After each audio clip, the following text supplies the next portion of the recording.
क्या आप जानते हैं साल की सबसे बड़ी और सबसे फलदायी मौनी अमावस्या अब आने वाली है। माँ का पवित्र महीना, ऊपर से अमावस्या का संयोग, और ये दिन कई लोगों के लिए भाग्य बदलने वाला माना जा रहा है। जय श्री राधा कृष्ण। मैं हूँ आपकी शान दीवानी और आज की इस वीडियो में हम विस्तार से बात करेंगे मौनी अमावस्या के महत्व की। इस दिन क्या करना चाहिए और कौन कौन से काम बिल्कुल नहीं करने चाहिए। बहुत सारी महत्वपूर्ण जानकारी एक ही वीडियो में मिलेगी, इसलिए प्लीज वीडियो लास्ट तक जरूर देखिएगा। अगर आप चैनल पे नए हो तो जल्दी से चैनल सब्सक्राइब करें। और अगर आपको आने वाले व्रत त्योहारों का रिमाइंडर, डेली का पंचांग और राशिफल अपने फोन पर चाहिए तो व्रत लिखकर 9821025751 पर व्हाट्सएप मैसेज करें। वीडियो पसंद आए तो लाइक और शेयर करना भूलना नहीं, और इसे अपने परिवार और दोस्तों के साथ शेयर करें। अब एक जयकारे के साथ शुरुआत करते हैं। बोला माघ मास के ठाकुर की जय, लक्ष्मी नारायण भगवान की जय। माघ महीने के कृष्ण पक्ष में जो अमावस्या आती है उसे कई नामों से जाना जाता है। मौनी अमावस्या, माघ अमावस्या, थाई अमावस्या, और सभी अमावस्याओं में मौनी अमावस्या का सबसे विशेष स्थान माना गया है, बड़ी अमावस्या माना गया है। ऐसा कहा जाता है कि सृष्टि के संचालक मनु का जन्म इसी दिन हुआ था, और मनु शब्द से ही मौनी शब्द की उत्पत्ति मानी जाती है। इस दिन गंगा स्नान का विधान है, साथ ही व्रत, दान, जप, तप, तर्पण सबका विशेष फल माना गया है। एक बात दिल से याद रखना, जब मन साफ होता है तब भगवान पास होते हैं। भक्तों, मौनी का मतलब होता है मौन, यानी चुप रहना। अब लोग सोचते हैं कि मौन रहेंगे तो फायदा क्या होगा, क्यों ये व्रत रखा जाता है, और चुप रह के पूरा दिन काटना तो बड़ा मुश्किल होता है। तो सुनिए, मौन व्रत इसलिए रखा जाता है ताकि इंसान बिना बोले अपने अंदर झांके, अपने विचारों को समझे, अपने मन की बात को सुने और प्रभु की भक्ति में मन लगाए। शास्त्रों में कहा गया है, मुंह से ईश्वर का नाम लेने से जितना पुण्य मिलता है उससे कई गुना ज्यादा पुण्य मौन रहकर जाप करने से मिलता है। यहां तक माना जाता है कि अगर दान करने से पहला 1.25 घंटा मौन रखा जाए तो दान का फल 16 गुना तक बढ़ जाता है। शब्दों से नहीं, मौन से बात होती है, भीतर की दुनिया उसी से साफ होती है। और जो व्यक्ति मौन धारण करके व्रत का समापन करता है उसे मुनि पद की प्राप्ति हो जाती है। मौनी अमावस्या का दिन पितरों के लिए भी बहुत खास होता है, क्योंकि अमावस्या तिथि को पितरों के अधीन माना जाता है। इस दिन लोग स्नान के बाद तर्पण, श्राद्ध, पिंडदान जैसे कर्म करते हैं। और भक्तों, संक्रांत के बाद माघ मास में आने वाली ये अमावस्या बहुत ही अधिक फलकारी होती है। अगर किसी कारण से कोई व्यक्ति मकर संक्रांति पर दान पुण्य नहीं कर पाया, कोई सूतक है, पातक है, बीमारी है, तो वो अभी भी उसके पास समय होता है, वो अपने बचे हुए नियम और जो भी व्यय होते हैं वो मौनी अमावस्या पे पूरे कर सकते हैं। जब कभी मौनी अमावस्या का दिन कुंभ मेले के बीच आता है तो यह दिन सबसे बड़ा स्नान दिवस माना जाता है। इस दिन को अमृत योग दिन भी कहा जाता है, और करोड़ों लोग इस दिन संगम में स्नान करते हैं। जहां श्रद्धा का सागर उमड़ता है वहीं भाग्य का सूरज चमकता है। अब मैं आपको बिल्कुल आसान तरीके से बताती हूँ इस दिन कैसे प्लान करना है और क्या नियम रखने हैं। पहला है ब्रह्म मुहूर्त में स्नान व्रत का संकल्प। सबसे पहले अमावस्या की सुबह ब्रह्म मुहूर्त में स्नान करें और फिर अमावस्या व्रत का संकल्प लें। देखिए, माघ के महीने में वैसे भी ब्रह्म मुहूर्त में स्नान का बहुत अधिक महत्व है। अगर कोई साधक रोज नहीं कर सकता तो कम से कम पुण्य तिथियों पे उसे स्नान जरूर ही करना चाहिए।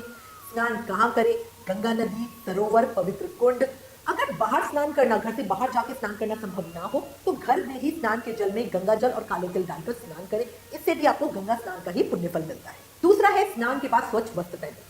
देखो, स्नान के बाद हमें स्वच्छ वस्त्र पहनने चाहिए। स्वच्छ का मतलब सिर्फ साफ नहीं होता, मतलब ऐसे कपड़े नहीं जो आपने पहले 1-2 घंटे भी कभी पहनकर रख दिए हो। इस दिन नए या पूरी तरह धुले हुए कपड़े पहनना ही ज्यादा शुभ माना जाता है। कपड़े भी काले नीले नहीं होने चाहिए, सफेद पीले ही पहने। इसके बाद सबसे पहले आपको सूर्य नारायण भगवान को अर्घ्य देना चाहिए। जल में थोड़ा कच्चा दूध और काले तिल डालकर सूर्य देव को अर्घ्य दें। अर्घ्य देने के बाद मंत्र जाप करें और फिर दान करें। भक्तों, मौनी अमावस्या पर दान को बहुत अधिक पुण्य बताया गया है। आप दान कर सकते हैं बहुत सारी चीजें, जिसमें अनाज है, वस्त्र है, तिल है, आंवला है, कंबल है, पलंग है, घी है, गौशाला में गाय के लिए चारा या भोजन वगैरह है। पौराणिक मान्यता है कि माघ अमावस्या पे किया गया दान जीवन में सुख, शांति और समृद्धि लाता है। दान में आप अन्न, धन, वस्त्र, दवा कुछ भी दे सकते हैं। ठंड है तो ठंड से बचने के लिए चीजें भी दे सकते हैं। कंबल हो गया, जुराबें हो गई, शॉल हो गई, है ना, इस तरह की, या हीटर वगैरह हो गया। और पशु पक्षियों को भोजन से भी बहुत अच्छे फल मिलते हैं अमावस्या पर। खास बात, इस दिन तिल का दान बहुत अधिक उत्तम माना गया है।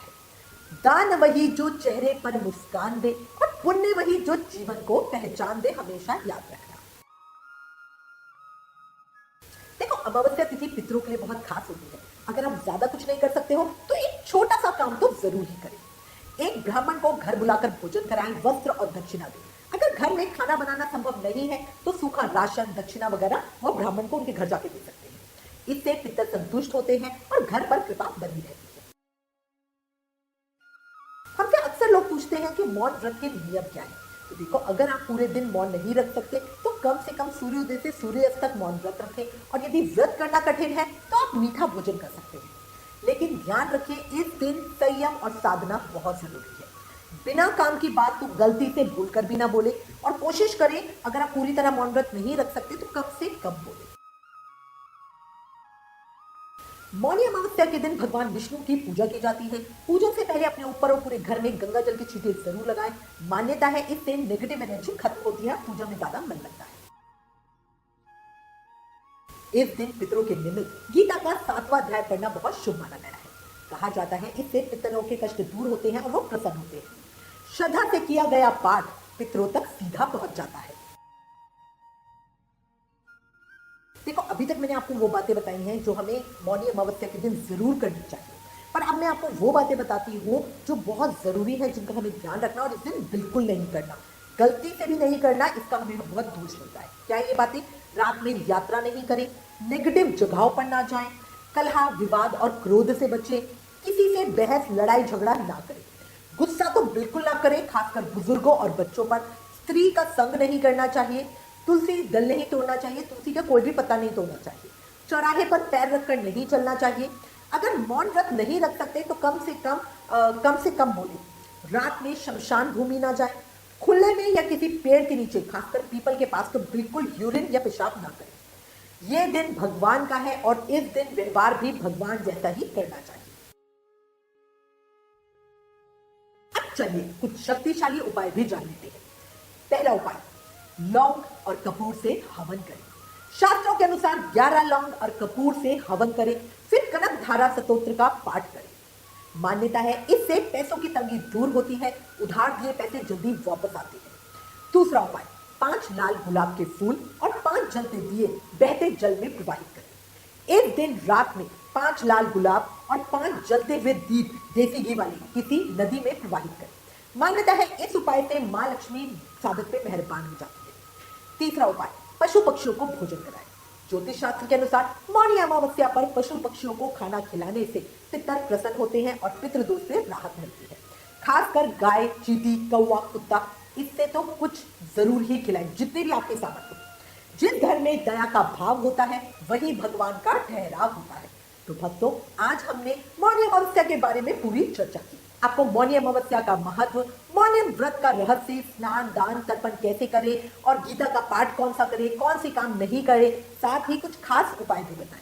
अब आप मुझे कमेंट में जरूर बताना आप मौनी अमावस्या पर क्या उपाय करने वाले हैं। और अगर आपके मन में कोई सवाल हो तो नीचे कमेंट में जरूर लिखिए। ज्ञान बांटने से बढ़ता है, इसलिए ये वीडियो ज्यादा से ज्यादा शेयर करें। आप हमें फेसबुक और इंस्टाग्राम पे भी जरूर फॉलो करें। Please like, share and subscribe. Thank you. जय श्री राधा कृष्ण।